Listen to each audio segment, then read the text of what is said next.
Hello, hello, and welcome to the Golden City Podcast, the brand new college podcast based out of Iowa City, Iowa, home of the Iowa Hawkeyes. There's always exciting stuff going on in this town, but we're a little more interested in the people who inhabit it, their experiences, knowledge, their likes, their dislikes, and opinions. Everybody here has a story to tell, and I would like to hear it. So thank you for listening and joining Skylar and I on this journey. Let's get to it.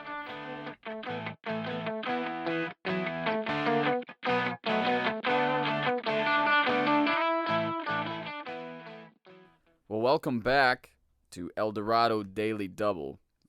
Today, Skylar and I just have a few updates on some things we talked about last week. That's about it. Let's start with Carson King, who we talked about last episode. So it turns out that Bush did follow up with their promise, and they did donate the money.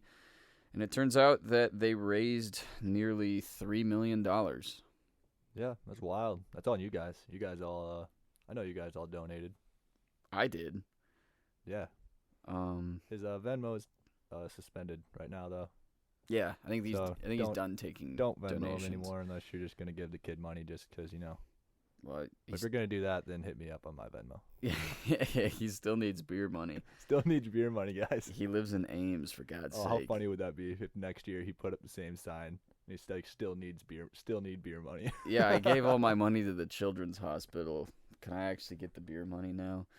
Yeah, a couple articles about him. Viral beer money guy Carson King raises nearly $3 million. That's from the New York Post. They said beer guy? Viral beer money guy. Sounds like a fifth grader wrote that article. My goodness. Yeah. Yeah, he's been really humble about it the whole time. He says, I'm honestly at a loss for words. So I guess that's good on Bush Light for coming through. We were a little hard on them last week. People were still ripping into them. Yeah. Under Carson's tweet, or under Bush's response to Carson's tweet. Yeah, they were still ripping into them, and I was like, that's not going to end. So. Yeah. Well, I mean, was it dumb that they did that? Yes, I think that's blatantly obvious. But, I mean, at least they followed through. So, in the spirit of forgiveness, I'll start buying Bush again. I don't know if you ever stopped. I'm pretty sure that box of Bush is still in my fridge. So, yeah. Oh, it's all good. That's good, though. And Venmo did contribute, too. I think they were going to regardless. Yeah, they never had a problem. They contributed. Which means that Carson almost got $1 million in his Venmo at one point, which is wild. Yeah, think about seeing that number. Yeah. I'm happy when I got like double digits. And yeah, I'm like, oh shit, $10. Yeah, like I can go buy like six pack of beer with this or something. $6 more, and that's a pack of Jewel Pods right there, baby. Yeah. So that's all we got for that. New installments in the band situation from the yes. Cyhawk game. Yes. You want me to take Yeah, this? what do you got? All right, well, you guys all remember the band and their incidents, their allegations. So the investigation continued, and it looks like the Iowa State Police are now investigating four different cases as of literally like today and yesterday. So That's pretty recent. They don't really have any information on the cases or what they are, but the fact that they found 4 cases, it means that there's something. Yeah, this article from KCCI says they cannot provide any other details while it's still an active investigation. But it does say in here though that the Iowa State president or other Iowa State officials are saying that the Cyhawk game will continue next year despite the University of Iowa president saying that it should end, which we talked about last time was kind of wild, and I didn't think for a second. Him for a second. No, that I don't know why he would ever say that. I get that he's trying to defend the band, but that was just ridiculous. But anyway, yeah, So if you guys want to read more on that, you can. There's a bunch of little footages and little news videos about it. mm-hmm. But apparently, yeah. according to this article, the Iowa State, who is this guy? Iowa State, is it the president? The athletic director, probably. Yeah, the athletic director. Yeah. He was saying that that actually the ISU band has experienced similar mistreatment at Kinnick. So yeah, that was kind of their like pushback on it, was just that their band, all of a sudden, like, people are coming up saying, yeah, we experienced the same stuff, same type of stuff, which I believe. Yeah, I'm sure it does happen. I like, though, that he mentioned that. Sorry, I'm looking through the article here. He says 98% of our fans are behaving. They're doing what we expect them to do. And it's a few of our fans that have decided to behave inappropriately. And so we're going to work with President Harold, who is the University of... Oh, that's the president of Iowa, University of Iowa. Okay. And see how we can change that. So I guess that's good. Yeah, so not much else in that front, but we will keep you updated next time if anything else happens. Yeah, I'd like to know what actually went down. Like I said last time, it seems like there's a lot of information that's being left out. So, anyway. Yeah. So, you just showed me this tweet earlier from Greta Thunberg. Yes. What's going on with her? All you guys, I'm sure, have heard of Greta Thunberg, the climate strike or climate change activist. She's I don't even know how old she is. I think she's 16. Is she? Yeah, he might be around there. And is she Swedish or Norwegian? I'm not sure. I want to say Swedish. One of those countries. We can check up on that. But yeah, she is actually coming to Iowa City this Friday, as in 2 days from now, which, yeah, that's kind of wild, actually, just because... For our own climate strike. Yeah, that's happening. Iowa City is having a climate strike Friday. Is that the high schools or is that the university too?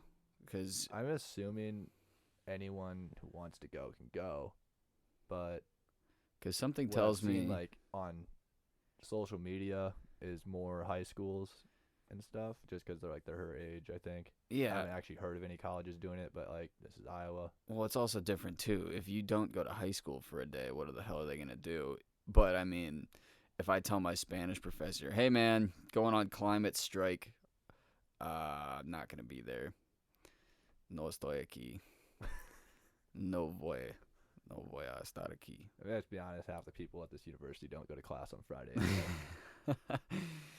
Yeah, I don't think that would fly. So I probably won't be participating in the climate strike because I got class. So nor am I really into that sort of thing either. Anyway, I'll be gone. I got work. If you are into that sort of thing, that's coming up in 2 days. So, yeah. Yeah, I don't really know what it is about. I don't know what they look like. I don't know what happens. Do people just walk around with signs? That might be it.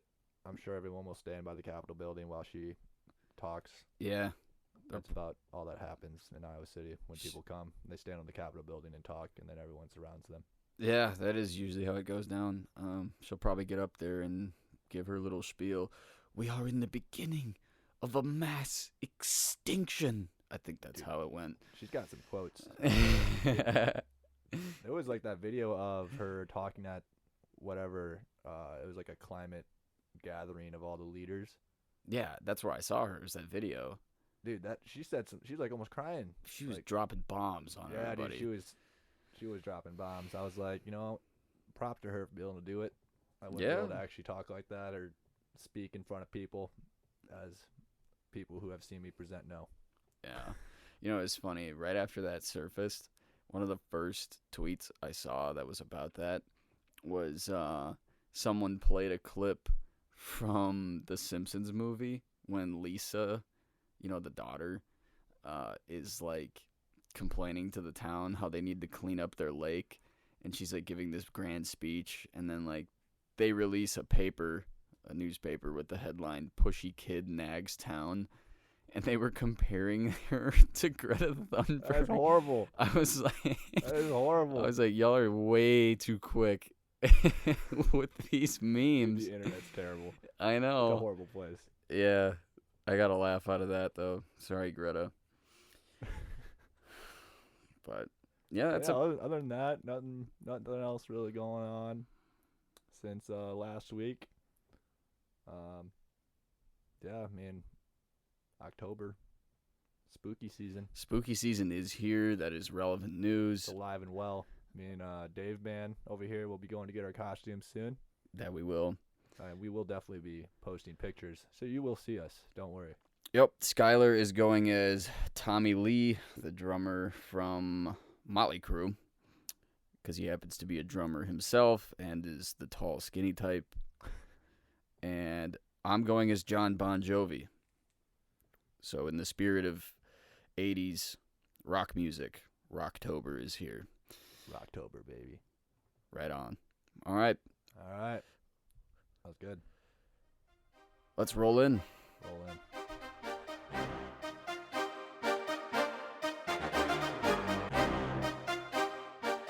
Coming up next, we have a pretty good discussion for you that I had with a few very close friends of mine, one of which is our very own artist, James, who created that pretty cool thumbnail photo you see on your screen right now.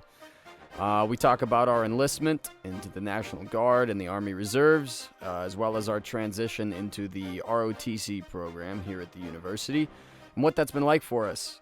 They're really great guys, and hopefully you learned something from them. With that, I give you Caleb Kempema, James Huerta, and Taylor Humphrey. All right, let's get rolling. I'm here with three of my friends here, Caleb, James, Taylor. Today we're going to talk about something that is a big part of all of our lives, which is the Army. To us, the military is kind of a pretty familiar thing. It's been a part of our lives for a while now. But to many of you who are not too familiar with some of the bigger details of the military, we're going to talk about that stuff in case you're curious. And yeah, so just to preface real quick, when you talk about the military, it's kind of a rabbit hole of a conversation. I think you guys would agree. We could talk about that for a long time. So we'll talk about what we can talk about, but we're limited, So if you are still curious by the end of this episode, I encourage you to do your own research. Second thing along with that is our experiences are obviously limited to the path that we took.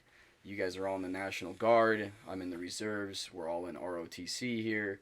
But someone's experiences could be someone else in the military that took a completely different path might have a totally different perspective. So that's just I just wanted to make that a side note. And lastly, none of us are recruiters here, so we're not the opposite. Yeah, we're not encouraging or discouraging anybody. We're just providing some some insight. Insight, experiences, that sort of thing. So I'll sort of turn it over to you guys then. I'll start with a question that I probably get asked the most from people, which is, why did you join? And when people ask me that, I get like I'm kind of at a loss for words a little bit, because I think that my reason for joining is definitely not the same than it would have been when I was 17, like 3 some odd years ago. So would you guys agree with that? You think that you're in for different reasons now than you were way back when? Yeah, I would definitely say so. If anything, I would say that like things have just added on since then. Like I probably originally only had like maybe 1 or 2 big reasons, and then as time goes on, you kind of see more and more of the benefits, and you see the downsides too. But it's definitely something that changes over time. Yeah, I would definitely agree. James? Yeah, I would definitely agree too. Pretty much, yeah, the reasons I joined when I started were like, as time goes on, you just kind of, you kind of see the downsides, but you see the upsides too, and like, in a way you kind of, like, get some kind of like pride from joining. Like Yeah. the people you meet, the experiences, like they're definitely unlike anything that you can usually like any civilian life or anything. It's definitely an experience. It's different, that's for sure. So, I mean, I think a lot of us obviously joined for the college money. That's pretty common among National Guard guys that go to college. But I think that when I was 17, money was a big motivator. But I don't think that I would say that money is the only reason now, if you ask me. Yeah, I probably wouldn't say, like, it's the only reason. Kind of like the way you do anything in life. There's probably not one specific reason why you do anything. It's kind of like a combination of everything. But then again, you can pick out a few good reasons why you would want to join the military. So Yeah, I mean, I don't know. When I joined, it was pretty much money. Like 100, like I'd say 95% of it was about the money, because my parents just dropped it on me like, hey, we don't have any money for your college. So I was like, what am I gonna do? Then yeah, the National Guard of course has lots of benefits for college money and stuff like that. But yeah, after joining and going to different training, meeting the people, like you definitely start to build pride, and you start to get a lot more reasons for being in, I'd say. I'd say for me, when I joined, I knew virtually nothing about the military. I don't have any family that are involved. I knew nothing outside of Call of Duty and movies. So I think that my attitude when I first came in, when recruiters are, putting all this money in my face, I think my attitude because of that was like, well, what can the Army do for me? And after going through training and sort of fitting into my unit and learning more skills on the job, I think that I would change my attitude more to what can I do for the Army. Do you guys agree with that? I could see that. But yeah, like you were saying, when people like first ask you that question, it really puts you on the spot. And when your answer isn't like, so when you got like a guy who's been in for 15 years join maybe like right after 9/11, they joined for an important reason, like obviously, and they joined for pride and things like that. And they put you on the spot with this question, and you're just like, I mean, I joined for the college money, and it's just like, but at the same time, like you said, as time goes on, you definitely build a lot of pride for it. That's kind of how it is in peacetime, I guess. Taylor, you joined a little later than us once, but you had already had a little bit of a sort of sneak peek, I guess, into what the Army was about from ROTC, and then you enlisted. How did that work for you? What was your sort of thinking when Trevor first came to talk to you? Well, hey, don't forget about his little fling with the Air Force either. Ooh. yeah, so Yeah, start at the beginning. all right, so here I was born, and my family has always kind of been military oriented. Like my dad was in the Navy, my grandfather was in the Navy. My mom's dad, he was a mechanic in the Army. He retired. He retired at E5. Like, I don't think he retired. I think he just got out. But pretty much my initial choice was to go Air Force and everything. Just like the stigma, like Air Force gets treated better. They got better equipment. Just it's kind of a stereotype of the military. But I don't know. I just kind of realized after like a semester that you weren't smart enough. They got some really smart guys over there. But they do. I just don't. It wasn't for me. I don't know. It's kind of anything in life. It's just not for you. It's not for you. Yeah. To kind of led into Trevor. Like we lived on the same floor. Trevor Johnson. He's a good guy. He's another guy in ROTC with us. But yeah, he talked to me about the National Guard, and you get some of them that are like, why didn't you do this sooner? And like looking back at it, I wish I would have done it sooner. But I decided to do the Army thing just because like I'd always been kind of an outdoorsy type of guy. So being in the field initially wasn't like a big thing to me. It was actually kind of fascinating and cool. And then just seeing like how the Army ROTC trained, and then second semester freshman year is when I joined the Army ROTC program, and I got a good insight of that. But once I actually went to basic training, you realize it's pretty different. Yeah, it's like night and day, kind of. It's a whole different training set. Exactly. when you guys were asked, when it came time to when you were signing your enlistment papers and you had to pick an MOS, for those of you that don't know what that is, that stands for Military Occupation Specialty, I think. Specialty, yeah. Yeah. It's just a fancy acronym for what your job is. Yeah. Why did you pick infantry?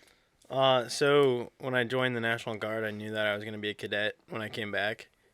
And through like politics and everything like that, you end up having to switch your MOS back to cadet. But to be in the National Guard, you have to go through AIT or like advanced individual training, if that's correct. But Oh, Yep. right. So you had to. I forgot ha- about that. So you have to finish you have to finish like completely yeah. in order to get your benefits, Yeah. right? Because like for us three, we had to wait till we finished AIT. That was for Yep, you guys, you don't right? get your Yeah, bonus. because you guys So- Yeah, because I know all of you were different than the way I did it. You guys split trained, like you guys went the summer of after your junior year and right, then after your because senior. infantry does their training straight through, which is 14 You weeks. can That's split it. train. I knew some guys that were in my RSP Yeah. that split trained, but It's it's not. a, as it's a little common. different. They Mhm. just go back into the AIT portion. It's 5 weeks instead of the 4.5. But yeah, so you have to complete like an army training. It's kind of like checking off the box to receive your benefits. Mhm. But then once I got back, the infantry training, why I choose that, it was the shortest one at the time. I know they since changed it to 22 weeks, added different variations of Are they training. changing it back now?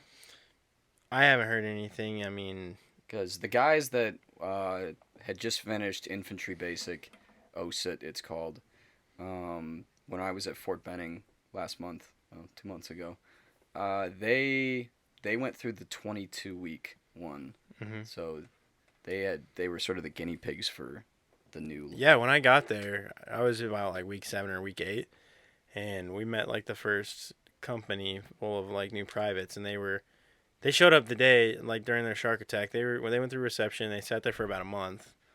They were holdovers, and then they went to their company, and they just were standing in formation. They're like, "Welcome, privates. You're going to be the first class, like 22-week cycle." Have fun, Yeah, suckers. Department. I think it was supposed to be cut pretty cool. It didn't end up happening, but like the president, Donald Trump, was supposed to be there for their graduation, but I think it ended up being like Vice President Pence or maybe Someone else. the Department of Defense like representative showed up. Somebody did. Somebody important was there. But no, mine was 14 and a half weeks, so I took all my finals early, spring semester, freshman year. Mhm. Took them all early, and I came back a week late to school. So it was the perfect window. It was the shortest time period. Plus, you got a pretty good bonus, huh? Yeah, it's so another thing with this like new administration is like growing the Army is a priority. So specific MOSs like that are in need get what they call enlistment bonuses. So they give you a bonus for doing that specific job because like I don't know, they even do this in the real world. Like it's incentivizing people to go to Yeah. these jobs. Yeah, we need grunts and we need truck drivers mostly. Yeah, when I went there, I think it was like 88 Mike, 11 Bravo, and 68 Whiskey were like Right. among the 10. Well, that's why they pushed me to go 88 Mike. They straight up asked 88 Mike. For those of you that don't know, is just the designation for Truck driver. yeah, heavy vehicle operator. Oh, okay. Motor T. Yeah, I Yeah. drive big trucks. They pushed me to that because not that I ever had any desire to be a truck driver, but they straight up asked me. They said, "Do you care more about the job you do, or the education benefits? Because in a couple years, you said your plan is to become a cadet, which means when that happens, you're not going to really be doing your job anymore. You're not going to be driving trucks or whatever. So do you care more about what job you got, or do you care more about the money you get?" And at the time, I said money. So they were like, "Okay, you're a truck driver it is." I was like, "All right." So when you joined the reserves, you knew you were gonna be a cadet already? Yeah, so my path was kind of weird. Like I said, I didn't know anything about the Army. I knew my junior and kind of sophomore year that I was interested in the military paying for my school. I really didn't want... my dad sort of like really had this bad point of view of debt. And he was like, "Dude, don't get into debt if you can help it."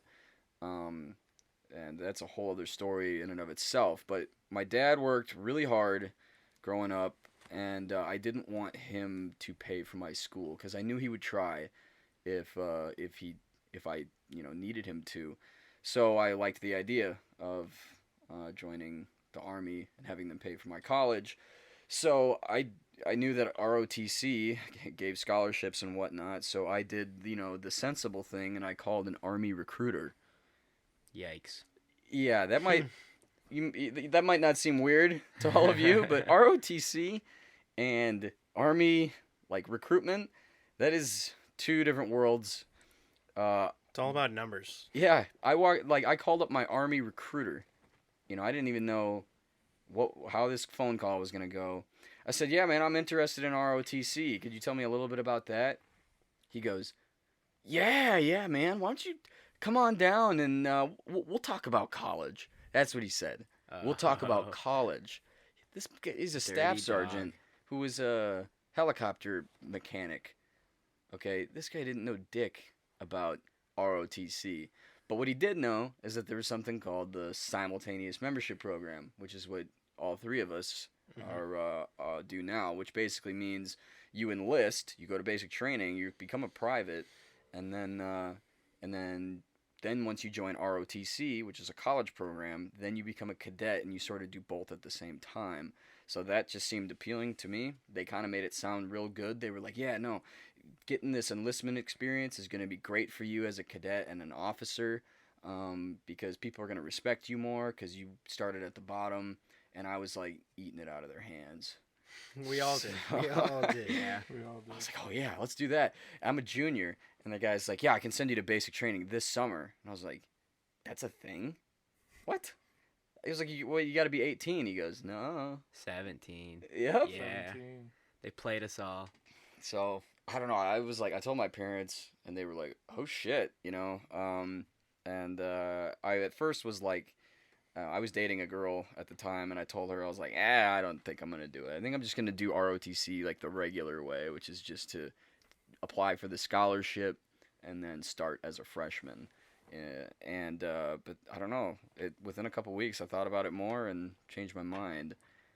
So I could not imagine a non-reserves Davis. Like, if he had just gone straight into ROTC, not knowing anything like the I think rest you'd of be a them. whole different person. It'd be It'd insane. be weird. yeah, I think that the way that I don't think that enlisting is, and I'll talk about this more later when I get into some other questions that I'm going to ask you guys. But I don't think that enlisting is some people think that every cadet should go to basic training before they become an officer, so that way they know what it's like to be a private. I kind of support that, but I also think that there's plenty of examples of guys that didn't go to basic training that are still great cadets, and you guys know who I'm talking about. So I don't think it's. Yeah. We can talk about that more later. But I think that it did boost my confidence a lot because I came in feeling like I was already experienced. So Yeah. as opposed to just like being introduced to this brand new world. Yeah, so for those of you that don't know, ROTC stands for Reserve Officer Training Corps, and basically it's just you're going to college, you're taking your normal classes, but at the same time you're doing morning stuff with the Army, you're doing like workouts, you're doing lead labs, just kind of basic stuff, and you're kind of learning like the basics of the Army for the 4 years you're in college, and then from there you will move on and you'll be an officer in the Army. Yeah, which the difference is kind of hard to explain to someone. The easiest doesn't way I know. could say is just it's higher rank. Yeah, so there's basically two groupings of ranks. You have enlisted, which is your privates, all the way through to your sergeants. Sergeant major, all the way, is the highest rank you can get if you just enlisted. But as an officer, you start out as a lieutenant. You make more money, but your job, you're responsible for a lot more. Your job is to be a leader. Yep, you're a leader. You're a little more behind the scenes, a little more administrative, I would say. But yeah, so if there was any confusion about that, thanks for clearing that up. So you both went in as engineers. Why did that? So you talk about that a little bit. Like what? Why did that job? Yeah, I can go first. So basically, the way my story went was I needed the money. Like I said, turned 17, got signed up right away. was talking to my recruiter, and he was showing me like the lists of jobs and stuff like that, and I just thought combat engineer sounded cool. Like it sounds like something that'd be fun. He told me you get to blow a lot of stuff up. So then I get to MEPS, which is basically where they process you in. They do all your medical stuff, and they told me, I've never known this before, but they told me I'm red-green colorblind. So combat engineer was no longer an option for me. So I ended up going. It's Why horizontal. is that? It's because like something with wires when That's you're what I working thought. when you're working with explosives and stuff like that. And the interesting thing is that I can still be an engineering officer, even though I'm red-green colorblind. Really? Yeah. Huh. That just made me like. I was thinking that like being colorblind. I was thinking how would that relate to being a combat engineer? I was like, well, bombs. What about wires? Mm-hmm. And I don't know. It made me think of that scene in the Simpsons movie where the robot is like trying to defuse the bomb at the end. He's like red wire, blue wire. I don't know which one, and then he like just ends up shooting himself in the head. The robot. Yeah. It's honestly like the worst thing ever because I feel like I can see all colors. It's just that stupid plate test, and it limits so many options. Like Yeah. no medical stuff, Probably can't be a pilot, no right? aviation, no Yeah. combat engineer. Yeah, so I ended up going horizontal construction engineer. So basically just driving some big stuff like Davis, driving bulldozers and Yeah, our jobs are pretty similar, just with different machinery, basically. right. But at the same time, I haven't done anything like that in 2 or 3 years because Yeah. I've been a cadet. I haven't been on a convoy in probably over a year, Mhm. which is essentially what my job description is. So, James, what about you? So pretty much the way my story went was so I had originally had somebody from the reserves talk to me. I was about to be a reservist. Honestly. Hold on. Can I pause you 1 second? Yeah, go I ahead. remember this moment. I will never forget this moment. This man was about to join the reserves, and I had like just been talking to the National Guard recruiter, and we're sitting in the library at school, like because me and James were already best friends for a while at this Homies. point. And he's like, I was like, hey, you want to join the army with me? And he's like, actually, I was just thinking about joining the reserves, and I was like, no, dude, join the Guard with me. He's like, oh, okay. And he just signs right up. Imagine being that recruiter. You call him up, hey, bro, like, I talked to my friend, and he's joining the National Guard, so I'm going to do that, too. Yeah, I got promoted for it too. Really? Yep. Yeah, That reserve recruiter was probably like, what the fuck, man? Like, dude, yeah, I was like I was about one to away sign from hitting too. my quota. But yeah, continue. Yeah, I was a little. I'm just kind of happy it all worked out, and like, me and Kempema had our own. Caleb, it's so weird. We had our own recruiter, and he pretty much talked to me about the same thing, and he told me about how Kempema wanted to be a combat engineer as well, and he pretty much like gave me the brief about like what it'd be doing. I thought it was like really badass. Also, It's like the most badass MOS. Let's be honest. yeah, honestly, like Are you guys should- waiting for me to just hop in there and It's I like, was- start roasting? I wasn't going to say anything. All right. yeah, it's like infantry, but you know. We'll something have that but- discussion later. Yeah. So I decided to. He told me that Kemp here couldn't do it because of his color blindness. I was like, I said I'd give it a try, and the thing that also kind of like persuaded me was like $20,000 bonus. I'm Oh, like, yeah, That's that what got us all, man. definitely adds put in. money signs on my face, and I'm all in. So I like went through maps. Luckily, I wasn't colorblind. Finally, Hey, it's not a joke. It's actually 8% of men are red green colorblind. So you It's guys more can- in men than females. females like it hardly at all. Weird. Yep. Yeah. So I ended up becoming combat engineer, and just me and Ken pretty much started the whole RSP, went to basic pretty much around the same time, and Mm-hmm. that's kind of how I got started. Yep. Sad time. And your in my guys' life. is, so your training was a bit like his, that it's all the same. When you finish basic, you don't go to a new place to do your job training. It's all the same for combat engineers, right? Yeah. But you did split train, so you joined as a junior, both of you. Yep. And then the following summer after graduation, you then went back to Fort Leonard Wood, Yeah. but you started at Jackson. Yeah. Okay. It was kind of How long is your guys' like second portion of your training? like 6 weeks. Mine was 9. Okay. Yeah. Yeah, it was kind of kind of stupid. So I went did my whole basic training thing one summer, then waited, went back to AIT the next summer. Same. Have you been to Leonardwood? It's like a big square where it's like 4 buildings on like kind of like on each edge of the square. Literally, I was like right across from the company I was at basic training. Oh, so I you couldn't literally went back to imagine the that. same Yeah. I place. could not imagine going back to my And basic like- training Vietnam company. flashbacks. Yeah. And like everybody was pretty much everybody that I had gone to basic with was at my AIT. Really? Yeah, so I had gone through All the ones that split trained. Yeah, all like the ones you. that split trained. Yeah, so I mean that was High cool. schoolers. But dude, yeah, when I got back, it was like pretty much like basic training all over again. Like drill sergeants in your face. We had to do a whole nother, for people that don't know what shark attack. It's pretty much when you're on the bus getting ready to go to where you're pretty much gonna be doing your training, and then that's when you have the drill sergeants come into the bus and like scream at you to get out Oh, and yeah. like Rape. pretty much just like That's all I gotta say. smoke you, and Yeah, it's not a good time. No, day 0, man. Yep. Anyway, well, I have more questions. So I think one thing for me. I have more answers. That's great.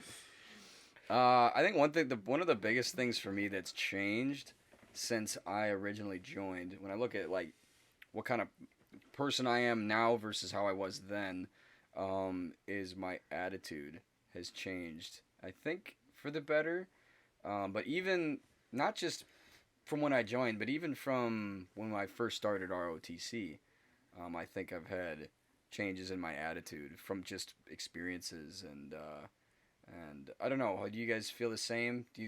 Is your point of view about the Army or others or just the world? I don't know.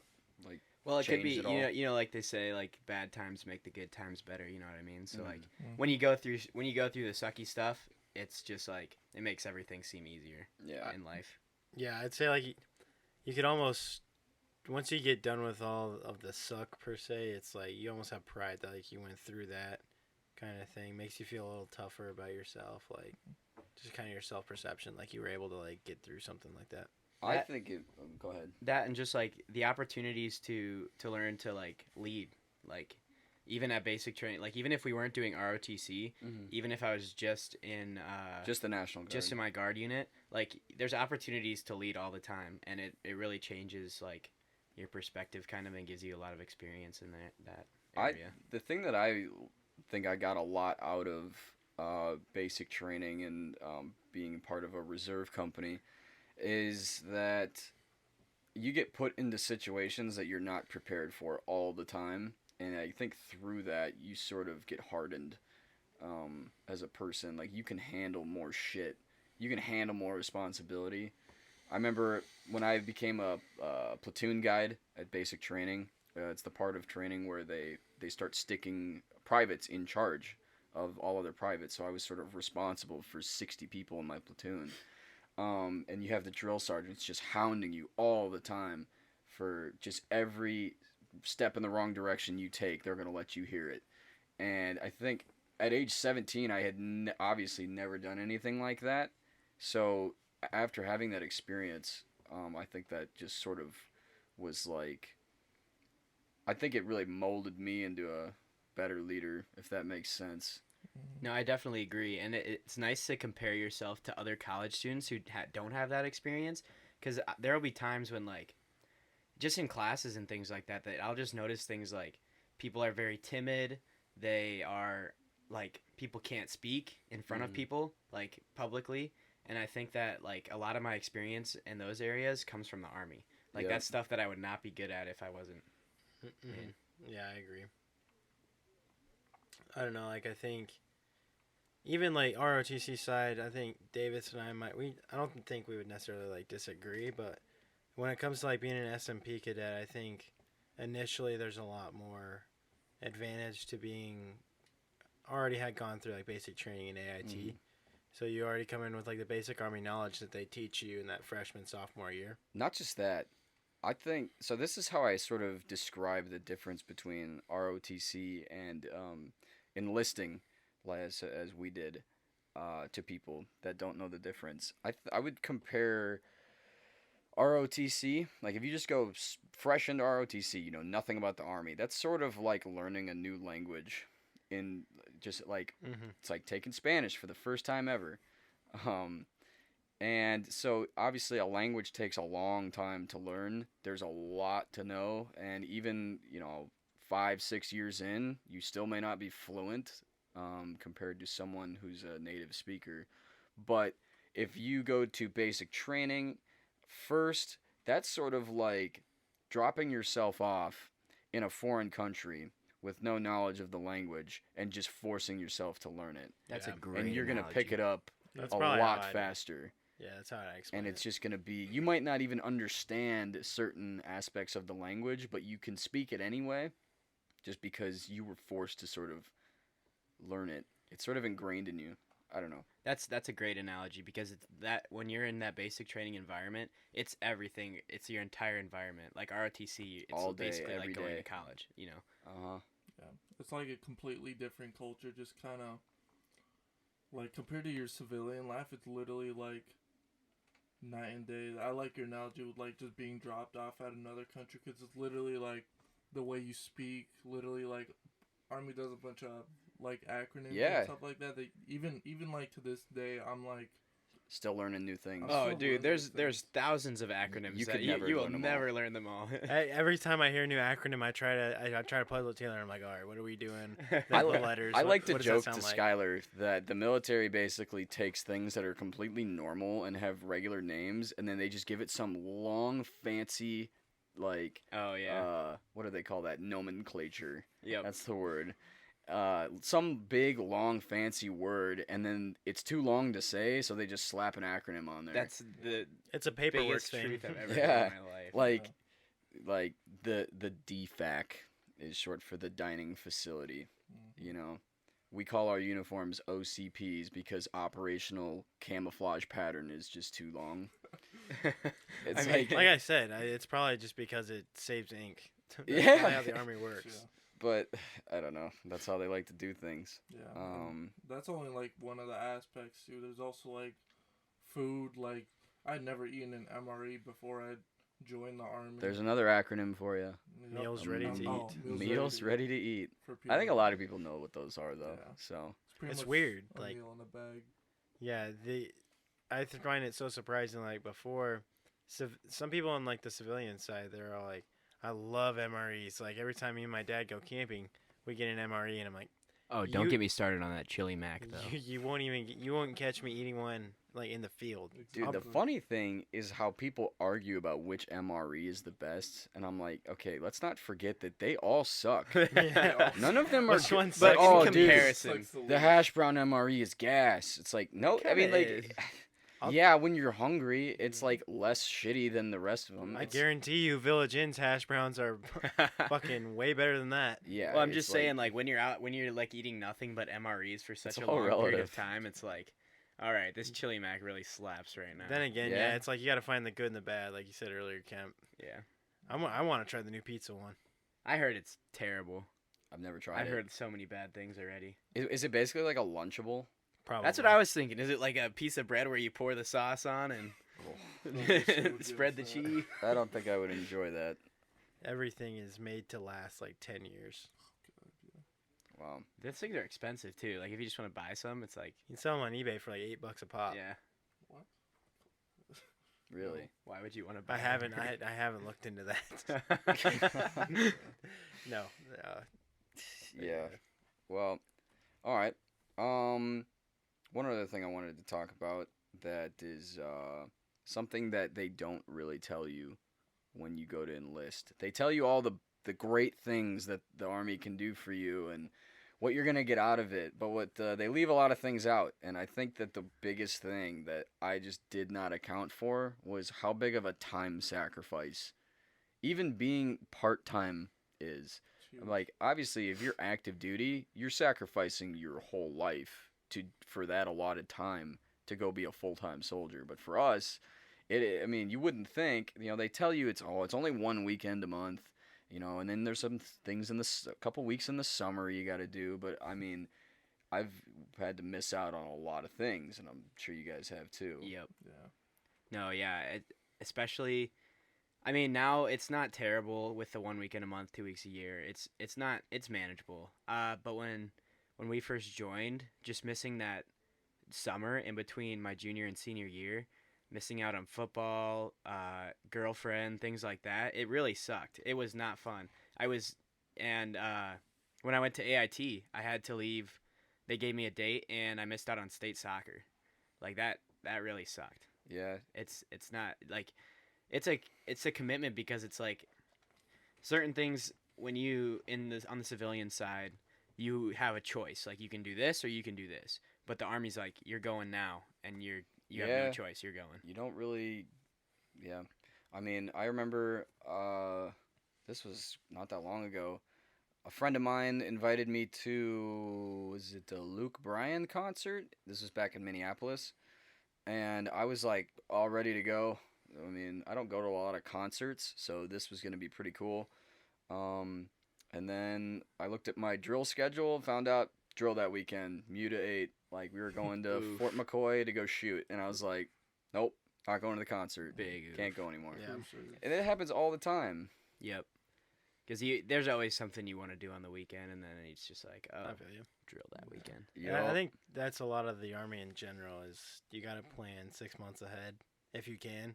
But then again, Army timelines always change. But, like, you miss out on, like, state soccer, a lot of stuff over the summer.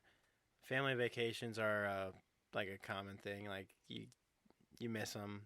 I think this summer I'm going to miss my family's vacation and whatever. But, I mean, you have to kind of, like, put it on a scale. Do the benefits outweigh, like, what you're giving up? So. Yeah.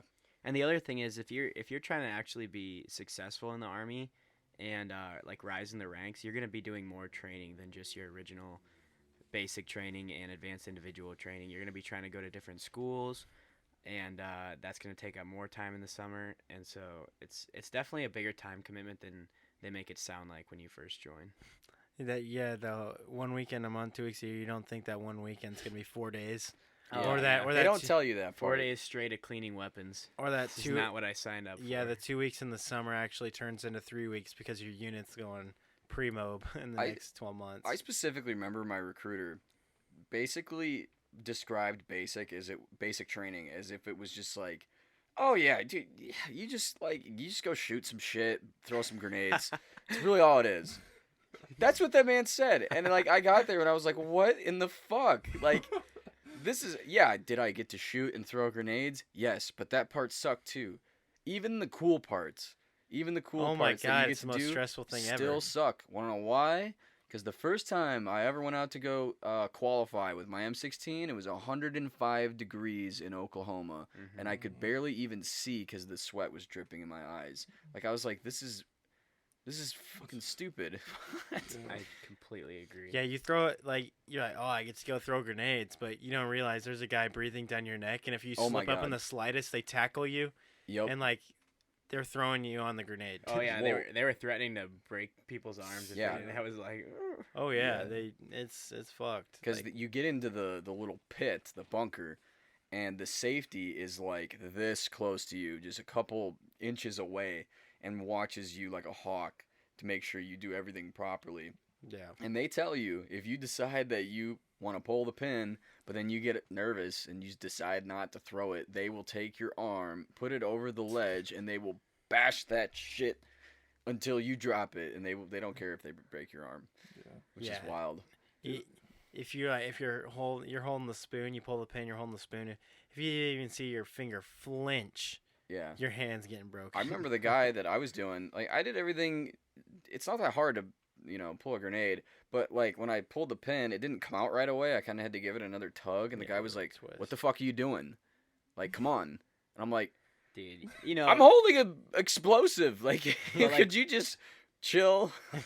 The first time I went through, I had a really strict guy. He was like, don't fuck up, Private. And then the next time I went through, I'm like, I did the same thing. I was kind of struggling to pull the pin. He's like, really? Like, are you going to pull it today? Yeah. Like, it doesn't come out like that. You kind of got to tug on it. And I didn't realize how much force I was going to need to pull it out. And the dumb thing too that I was like so disappointed is that you don't even get to watch it explode. No. You just have to duck down and just sit there and just wait for the explosion. Yeah. Yeah, it's like wow. And the worst, so I think you guys probably did this too.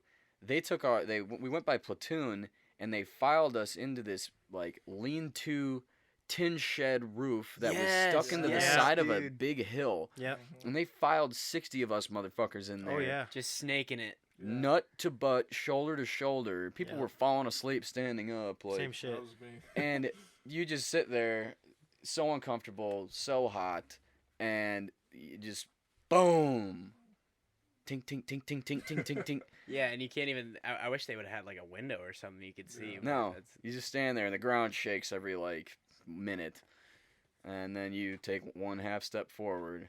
It was like not fun at all. Straight up, not a good time. So I have a quick question. Did you guys have that like week of straight depression before you left for basic training? It was called finals week, dude. Oh yeah, not for you, but dude, like for those of us that weren't in school at the time, like I had just the most depressing week of my life before I went because I was so nervous. You're counting down the hours. Yeah, I remember me and James watched what was it, Full Metal Jacket, Full Metal Jacket. because we left. I want to say you left like a week before me, and got back a week before me, and we were just like, Yeah. fuck this. Well, imagine my situation. I was dating a girl all my junior year that I was really close with, and I liked her a lot. And she was a year older than me, and so that summer she was going off to college, and then I decided to join. So it was kind of like our lives were going in different directions, and things started to fall apart a little bit. And then like not but a few days before I left, she ended things with me. And 17-year-old worst. Davis was just like, wow. this blows. I got the world's smallest violin over here. and my dad's over here. My dad's over here like, dude, you don't want to have a girlfriend when you go to basic anyway. Yes, you do. You're I gonna be disagree. thinking about her all the time, man. You want to be a free bird, all right? Nope. And I'm I I I'm with disagree Davis because on this one. disagree because every week I got about 15 letters. I was that guy that just received a shit ton of mail. Dude, I didn't have a girlfriend. I had a similar situation with Davis, but like, I got the second most mail in my platoon. just kept me distracted, you know. yeah, Yeah, I feel you. I don't know, But yeah, that was dude, just- relationships in the army, it's rough. It's It a is rough rough. time. That's a whole other subject there. That's probably like a whole separate episode. That's like It definitely could be. We could talk about that for a while. But yeah. Oh, there goes my computer. I thought I turned the sound off. Cam, to answer your question, I actually did not have like depression like a week Really? before. Dude, I was like, just like emotionless. Like, well, I wouldn't say I was emotional. I was just like, all right, I guess I'm going into this. Like, I was just like kind of going into it, just like, oh, I guess this is just gonna happen. Like, I didn't really have any negative or positive thoughts towards it. It was just kind of, I didn't really have any like real thoughts until I was on that bus and literally like I stepped off. You stepped off, think- shit your pants I think immediately. I'm just like an overthinker because I was scared shitless the entire time. Like I was like, well, once you get there and you get going, like even a few days in and you're fine. But like just the leaving, like, and that was my first time flying, I think, and like Same. just like it was just so nerve wracking. Every aspect about it, I was like, dude, how am I gonna get there? Like, what's it gonna be Yeah. like? I was freaking out, but Once they drop you off at the airport, I mean, you're on your own. Yep. So it's kind of intimidating. For me, though, I don't think that I was depressed. I think for me, and not just with the Army, but like everything, every time that there's like a significant change or something that happens to me very suddenly, I don't really process it until much later. My mind kind of goes on autopilot, and like I don't really think about it too Mine does hard. the same. And then once I'm there, then I have that. When I was at basic, like I had that oh shit moment, like this is real now. And it happened when I was in my first night in the barracks at reception. Okay, we got our bunks. We were like a late bus, and they gave us our PTs, just t-shirts, shorts to wear, and it was like already 12:30, and this fucking drill sergeant was like, "Okay, wake up is 03." Dude, you slept the first Which- night? Yeah. I did not get Which to We sleep. got there at like 9. No, some and people we didn't. Stayed all... Some people didn't. But you gotta imagine. I mean, obviously, to us now, okay, it's like 3 hours of sleep. Tonight's like, all right, that sucks, but whatever. Yeah, that's me tonight. It's That's kind of, literally tonight. it literally is tonight. Yeah, for those of you who don't know, we have a 2 o'clock wake up, so 2 a.m. 2:45, west side of campus. More on that later. But anyway, More to come. so I grabbed a bunk, and I'm sitting here thinking, 3 hours of sleep? Like, never in my life have I ever had to, like, be woken up that early on such low sleep. So I was kind of, like, salty about that. And I'm laying in bed, and all of a sudden, I hear the bunk, like, that's kind of down from me a ways. I hear, Crying. Oh, no. Those and are I was like, cool. oh my god, where the fuck am I? Like, I'm in the middle of this prison? Oklahoma, and I don't know a single human for miles. So that was a oh shit, this is real. That is a thing though, like, but like once you make a friend, like right when you get there, like once That's you make yeah. that good friend, then it's like, okay, at least You know what I just remember? So James was just talking about. He's like, I was that guy that fell asleep standing up. The guy we're about to go see this weekend, Davis. The drill sergeants thought he just like collapsed out of exhaustion, but we were all standing up against the wall waiting for you're standing at parade rest, you're waiting to get all your uniforms and stuff, and guy's the one that just collapsed on the floor because he fell asleep. Dude, we had That's a guy classic. at AIT, so when I was doing my truck driver training, and we stayed in like dorm style barracks. So it wasn't like a big open room with bunks, right? We had our own room with I only had one roommate, but there was 3 beds in there.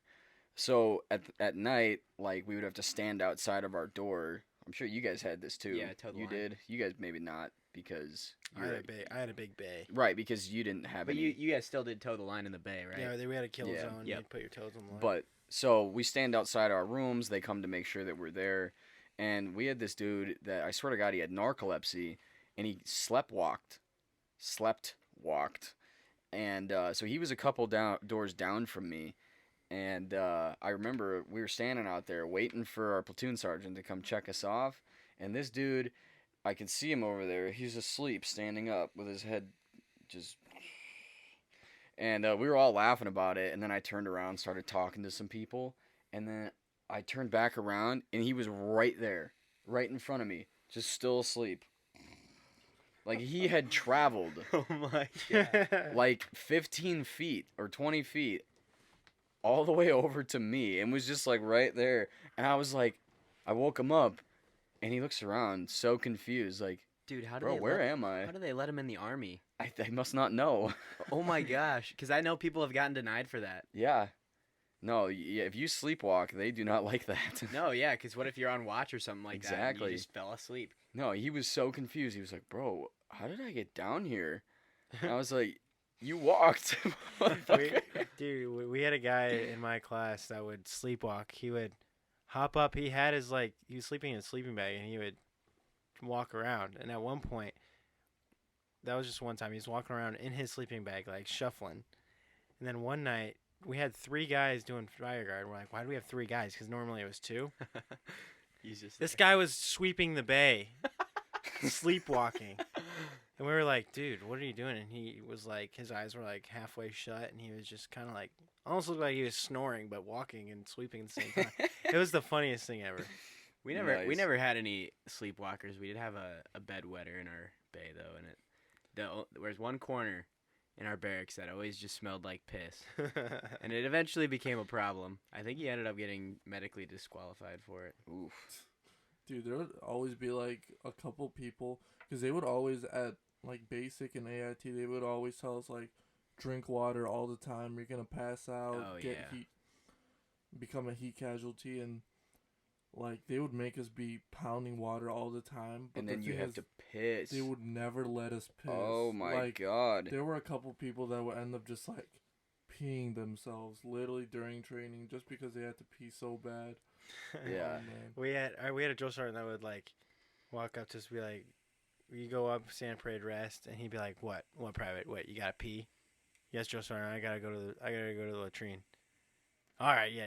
My company was actually pretty chill about it because we were always chugging water, but they eventually got to the point where like, Yeah, if you have to pee, don't even ask me. Go to Drill Sergeant Melendez, something like that. You would be like, go to the other guy, and then they would send you back to that other dude. They always hate it when you ask too. It's like I have to go do something that every human being does.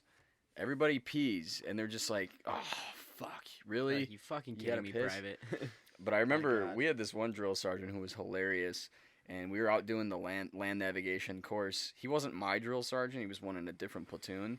And I went up to him with a battle buddy, and I asked him, like, drill sergeant, can I go back down the road and use the porta-johns? And he puts his hand on my shoulder and goes, hey man, you can do whatever you want, okay? And I was like so taken back by that. I was like, whoa. I have never gotten that response before. Dude, they just fuck with your mind, dude. Yeah, the All worst the part, time. I tell people this. One of the things I didn't expect that would be hard is that the drill sergeants are hilarious, Mm-hmm. but you cannot laugh. Like, No. they don't.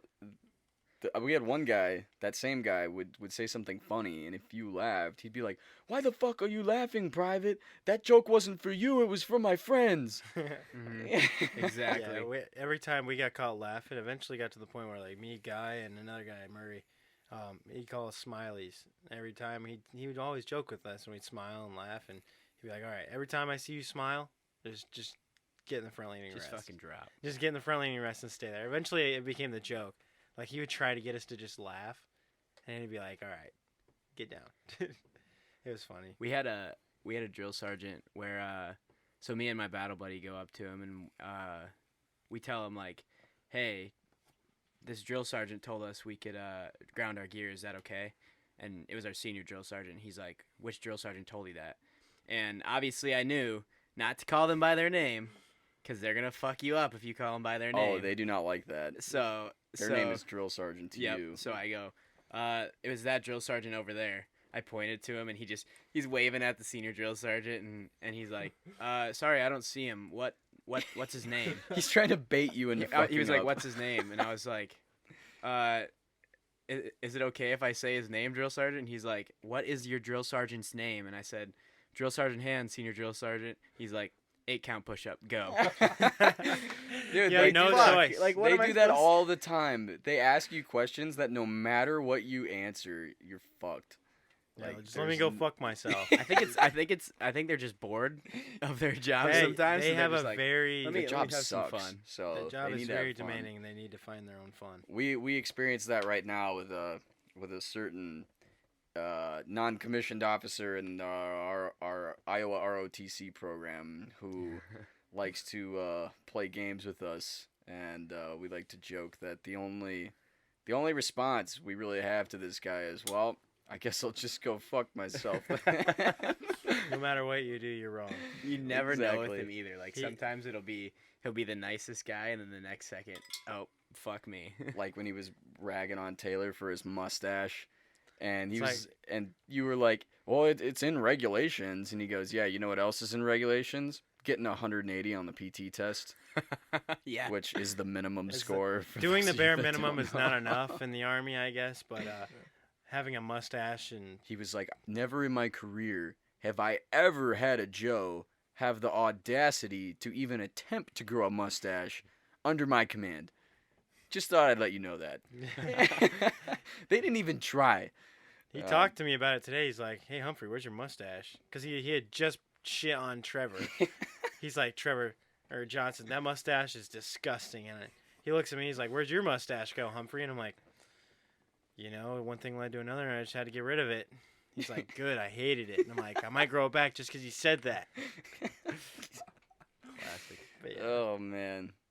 Well, we touched on this a little bit, and I wanted to mention this that well, I was going to talk about what some of the biggest benefits are, and we sort of already hit on the one that I think is the biggest. The benefits to joining, no matter what you're doing in the military in any capacity, the biggest benefit to me is the friends you make. I don't know. Would you guys say so?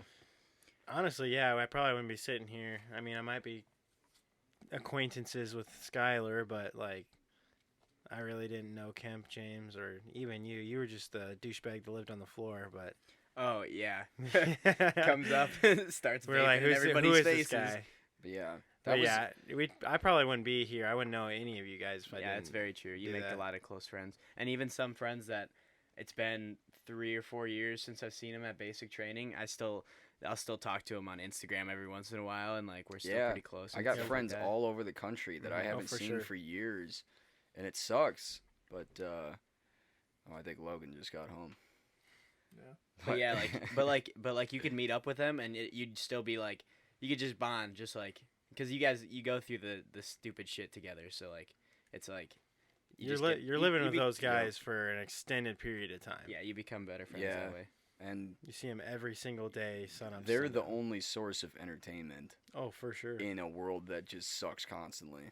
So, yeah, that's what I think. I mean, we all, for those of you that don't know, we all were on the same floor together in Slater Hall on the 12th floor, back when they still had living learning communities. And I think there's still a few left, but they're getting rid of a lot of them. I think they got rid of them all completely. It's not required anymore to Right. join an LLC. But we had an LLC that was ROTC, so it was most of the floor was Army and Air Force mixed in with some other non-military types, such as my co-producer Skylar, My roommate.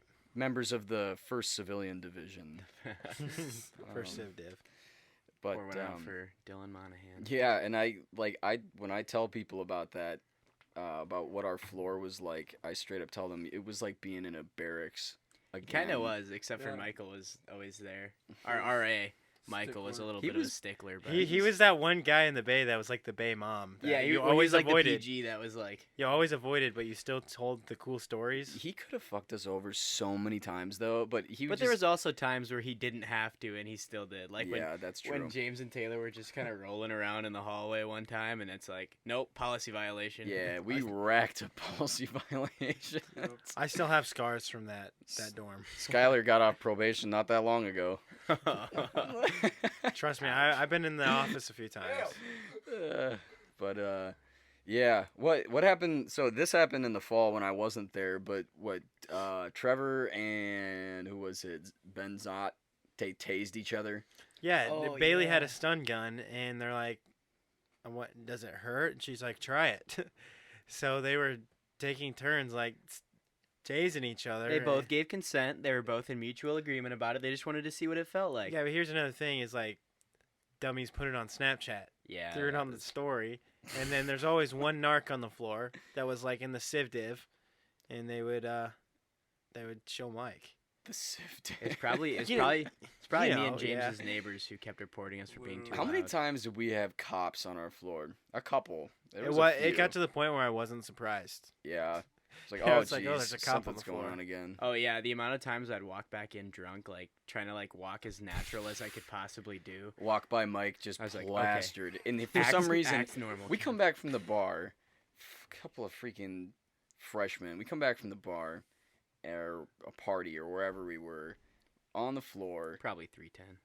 Yeah, Our favorite friend. More than 310. one party. Was And at 3:10. at like 3 in the morning, and nobody has any business being awake at this time. And there's Michael out there having a conversation with somebody. Our RA Michael Yes, is he out always there, was doing that. and I had to go by his room to get to my room. And this man, I'm just plastered, just trying to keep it together. And he knows, but I'm just like, oh, have a good night, Michael. I'm like, How many times did I come back crawling out of the elevator? Like, I have Down so the many hallway. videos of him on the floor. Yep, I do too. the floor is my favorite place freshman year. Yeah. I was always hitting the floor. But I guess where I was getting at with that story is that you build a lot of camaraderie in the Army. We kind of you build some unique friendships that you'll have for life. So I think that's a great benefit. Besides the obvious things like you get your school paid for. You'll be a more disciplined person. I think that you grow your friend base quite a bit. And I think like one thing a lot of people don't realize is, I mean, by the time you go through college, you get your degree, and some people still struggle to find a job. I mean, just whatever your degree is, but if you go through the Army or the ROTC program, like, you always have a backup option. Mhm. Not And there's- saying like And there's tons of opportunities that come out of it too. Oh yeah. Like even based on Exactly. just your military job. I don't know about infantry, but Well, but yeah, even if you have officer experience or if you've been an NCO, I mean, you can put that on your resume as Mhm. like I've led soldiers before. oh, and That's something that not everybody can say. a lot of places weigh that pretty heavily too. Yeah. yeah, You know, and I you mean, have actual like like literal like human management experience and skills. for so. sure. And it's another one of those things where like if you're on the resume, you can twist it to how you will. You can There's make it sound colorful. Oh, for sure. Like I love that. Oh, dude, I built my resume. That's funny you mentioned that. When I was a freshman, I built my resume for how finance majors make theirs look, and I put like a whole section on there for my military experience, and I just made it sound like it was the coolest thing ever. It was just crazy, and it's your really, typical ROTC. it's really not. cadet. It's like if only they knew. It's yeah. It's like so- when I landscaped for a summer, I literally did nothing but dig holes. But on my resume, I say that I was so I dug holes for sprinklers. So I said I was a hydraulic system maintenance specialist or something like that. But I did nothing more than dig holes for an entire yeah, summer. that's how you got to do it. I mean, literally, I'm a truck driver. It's really not a complex job. A lot of people can do it. I mean, I graduated my like AIT, so my driving training with a girl who was like 5 feet tall and couldn't have been more than 100 pounds, but she could 90-degree back a tractor trailer. So I mean, it's not like super impressive, you know. But on my resume, it says, you know, operation and supervision of wheeled vehicles to transport personnel and cargo. Like, sounds Yep. real nice. I need to figure out how to write that because my job is literally just to. Oh, Shoot, you you can could. whip it up. Yeah, you you can whip up could. some good stuff Yeah. I from your don't know. experience. You can just pull it right off of that like Go Army website where you look at all the jobs. Oh, Just yeah. copy and paste. Just it pull and up the put it in infantry there. tasks and battle drills. Exactly. And just start pasting. Yep. Honestly, the more you confuse them, the cooler it sounds. But Yeah. Yeah. But as far as benefits go too, I mean, I won't lie. If I wasn't in the Army and I just decided to go to college, I'd have significantly less money than I do now. Not that I'm like rolling in cash, but I'm more independent than I would have been. I I would am. still be relying Oh, on my 100%. parents for a lot of stuff. I'd agree We too. are. I was like dirt floor, like selling my plasma, and I have an extreme fear of needles. Before the Army, I would like almost slap the needle out of a nurse's hand, but like, and I was selling plasma. That's how poor I was. But like, I guess now I'm like I said, more independent. Like, Yeah, when you get those combination of guard benefits and some of these scholarships we get for the ROTC program, it's a nice little boost Hmm. for sure. yeah. Going to school for free and then a little bit on top of that for some Yeah, because alcohol. while you're in college, they pay you.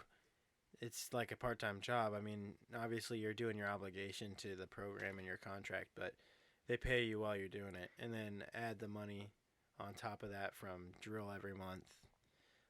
I don't know. And well, some people look at it like we're going to school for free and we're really not doing all that much, but at the same time, we have a debt to pay too. Uh-huh. We're committed to serving a certain amount of time after we're out of college. Yep. So it may not be monetary debt like most people come out of college with. It's but time. Your time's pretty valuable in the Yep. Army. You are gonna. The government is gonna make its money back. Oh yeah, they're gonna get one theirs. way or another. So anyway, well, we just hit an hour. Let's wrap up by talking about maybe some of your favorite, whether it's best or worst experiences that you've had. I don't know, an experience that you've had at any point in any training that stands out to you the most. Any good I'll go stories? ahead and just give you this shitty moment that I'll just never forget for the rest of my life. It's really nothing special, but so when you're at basic training, you go on something called an FTX. It's field training exercise, and so we get out there and basically they have us digging foxholes, and everything you're supposed to be doing is tactical. And so I was in Fort Jackson, South Carolina. It was probably like 4 p.m, like 110 degrees, something crazy like that, super humid. And we're just out here, half of us are pulling security, half of us are digging foxholes. And we get like halfway through digging our foxhole, and it's been like 5 hours. It's some ridiculous amount of time, and like we're running it through trees, branches, roots, and it's so awful. And then they tell us, they get us all up, and they're like, "Hey, so we're in the wrong AO. We got to move down another 20 yards that way." You know, And we started all over, and I threw down my shovel for a good like 15 seconds and just looked up at the sky, and I was like, "Oh my gosh, I will never forget this." I had a similar experience like that, but it was at annual training with my reserve company, and we didn't really have clear communication on where we were supposed to dig our foxholes. So our platoon sergeant was like, just kind of freaking out, like he wanted us to get them dug. So he just sent us out to this one spot to go start digging, and then sure as shit, wrong spot. Oh, actually, the spot we dug, we used, but it wasn't like that was that was the other platoon's sector. So we basically dug all their holes for them. And everybody was so pissed at our platoon sergeant for that. But what about you, James? You have any like awesome or just god awful moments? Well, it seems like we're talking about some god awful moments. So mine was probably, I was also at an FTX. It was at my CEFTEX actually at AIT. CEFTEX stands for Combat Engineer Field Training Exercise. So pretty much, we had gone into it. It wasn't really like just one moment. It was more like, just like the whole time in general. Like we had these long days of just like training, and we were supposed to sleep outside, and like that wasn't really all that bad, except we were supposed to be pulling like 50-50 security, and it was just me and this one other guy. And after training, they would like have us like we all came back to our patrol base, and we had to, it was like dark, and we had to set up a patrol base, and everybody was just confused and like tired and cranky, and we're supposed to set this up. And then once we got all set up and like the time we were supposed to be sleeping, like literally one person like would pull security for 1 hour, and then the other person would stay awake, and you would just be switching back and forth throughout the night. And like, and to make it even worse, like there would always be drill sergeants literally just messing with us. Like literally in the middle of the night, they would just like pretend like they would make the grenade sound to make it seem like, you know, there was a grenade being thrown. Oh, those like, the arty sims. The little ID. They would just chuck frag sims in there. Yeah. The artillery simulators. Yeah. Yeah, and then literally everybody would like have to get up, like be ready to completely just evacuate the whole place. Incoming! Yup. Oh, they did that. They made you all evacuate in the middle of the Literally, night. yup. 100. We had to run like 100 meters, like some random direction to get to our like.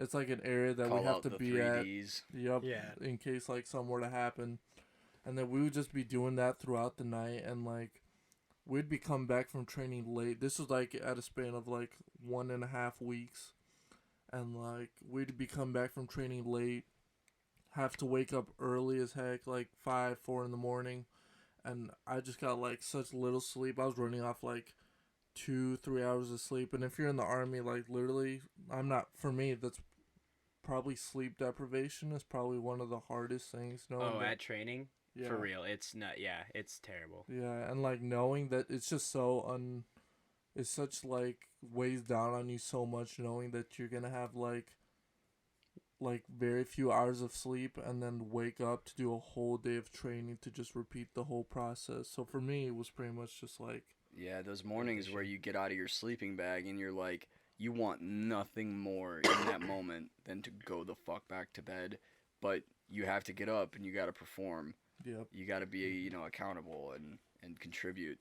And yeah, Usually that sucks. Like, I'd never have a problem with waking up. It's just like middle of the day or like early afternoon, and we just eat and we sit in like a class or something like that, and you try to stay awake. It's like Start doing that impossible. head bob. Oh my gosh. Look like a bobblehead or something. Your just like- motivators are like food, shower, and sleep. yeah. Pretty Yeah, much. those are like, you make it meal to meal. Mm-hmm.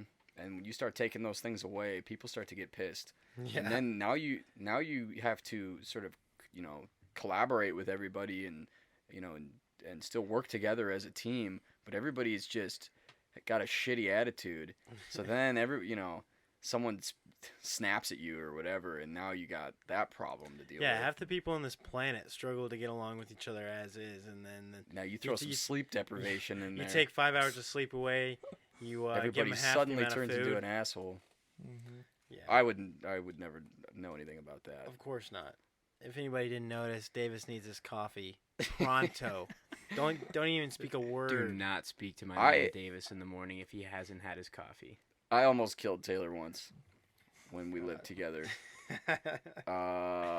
We rode together to morning trainings for ROTC, and Taylor is one of those people that struggles to get himself out of bed. And one morning, you were driving us, actually. This is when we all lived in the quarters. As per usual. And you told us, like 4:45, like that's when my car is leaving.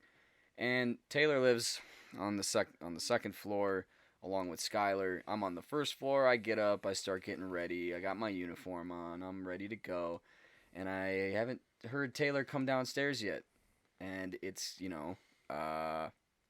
like 4:40. Like 5 minutes before we're about to go. I walk up upstairs, open this man's door, and he's just in a goddamn coma.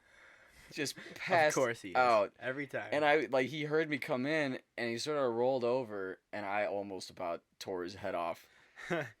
I probably woke you up, Sky. Well, cause I get pissed off because I'm gonna be late, and then I'm like, Davis, what's going on? And Davis gets pissed off because I'm asking him, and Taylor's not up yet, and he's texting me like, "Come on, let's go," and I'm waiting on him, and I'm like, ugh, this fucker. Dude, you bet your ass though. I got ready in 5 minutes. You did. Yeah, he comes downstairs. I'm like, dude, are you ready? He's like, yeah. His boots are not laced up, and his uniform is like unzipped. He's still like putting his patches on. Dude, I was still a Joe. In my mind, I was still a private. I was still struggling. But if I had, I'd probably, let's go to a funny memory. I know you guys said like some stuff that sucks, but like my favorite part of basic training was kind of in the shark attack. You're all getting fucked up. I didn't get fucked with, which was kind of nice. I was just watching everybody else get fucked with. And I watched this guy. He's like really short. He was Mexican. He was from Utah. He was actually Mormon. He was kind of cool. To learn a lot about it. But one of the funniest things I had to go through basic training is like when he's getting smoked, he threw up in the pit. Like these kids are getting like smoked to the point where they just start throwing up. And the drill sergeant gets up in his face. He's like, "Fuck no, you're not gonna throw up in my pit. Pick that shit up and put it in your pocket." They made this kid pick up his own puke with like pea gravel and put it in his pocket, and it was one of the funniest things I've seen. That's like some shit straight out of that one documentary about the Special Forces selection. Have you seen that? Bill Burr does this hilarious commentary of that documentary where he just talks about it, and he goes, "Look at this guy. They're making him pick up his own puke and throw it outside of the pit or whatever." It was like literally the same thing. Yeah, they made him put it in his fucking pocket, dude. Yeah, that's hilarious. Dude, when I was in Peru this summer, they made their cadets, if they would so it was a 32-mile ruck march, and they didn't have water. They didn't drink water. And what happens if they pass out? They get picked up by the van, and they're like shamed. Absolutely shamed for it. It's ridiculous what they go through. But anyway, so they don't have water, and we probably took a break every 6 or 7 miles, and then we sat down for 10-15 minutes or something like that. And if they were not holding their weapon at like the low ready, and they weren't like awake, if they were like nodding off or something like that, they made them stand up. They made them pick up rocks and sand and pour it down their shirt and then roll around before they started rucking again. Dude, yeah, the Guatemalans did some wild stuff like that too. The South American and Central American militaries, they go hard. That's a whole other rabbit hole. Yeah, but we could talk for days and days on end about this stuff. Honestly. Yeah. Speaking of which, I think we ought to wrap this episode up. I think it's been a good discussion. If you're listening, I hope that you got something out of it. If you're thinking about the military is something that you're interested in, and you liked this discussion, we'd love some feedback. If you'd like to hear more, I've got plenty of more idiots I can get on the friends that I can get on the podcast Okay. to talk about the military. If you're not interested in joining, but you're still, find this sort of talk fascinating, let us know as well. You can make a part 2. Of course. So anyway, Thanks for having being us. on, boys. It's all good. No worries, man.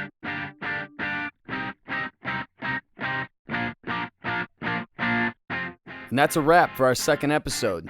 Thanks so much for listening. If you haven't already, make sure to go follow us on Instagram at Golden City Podcast. Also, if you're listening to us on Spotify, we've just been approved for iTunes, so you can find us on there as well. And if you're interested, you can find Taylor, Caleb, and James on Instagram. Their handles will be posted below in the description. And also, James, our artist, will be posting more artwork on our Instagram in the future, so be sure to check that out. Cheers.